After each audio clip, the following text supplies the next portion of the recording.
हाँ, मैं गर्व के साथ कहता हूं मैं हिंदू हूं।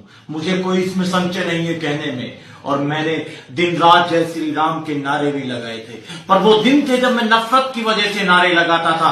पर अब मैं प्रेम, एकता और सद्भावना के लिए जय श्री राम के नारे लगाता हूं। बदलाव सिर्फ इतना है, पहले मैं मोहब्बत को नहीं मानता था, मैं नफरत की बात करता था। अब मैं मोहब्बत और मोहम्मद की बात करता हूं और करता रहूंगा। हिंदुस्तान में जो भी लोग नफरत फैलाने की कोशिश करेंगे उनके खिलाफ बोलता रहूंगा। हाँ, मैं इस्लाम का सम्मान करने लगा हूं और करता रहूंगा। किसी में हिम्मत है तो रोक सके तो रोक के दिखा ले। मोहब्बत के बिना अपना गुजारा हो नहीं सकता, नबी के बिन नजारों का नजारा हो नहीं सकता। मुझे अपना कहो चाहे मुझे तुम गैर कह देना, नहीं है जो मोहम्मद का हमारा हो नहीं सकता, नहीं है जो मोहम्मद का।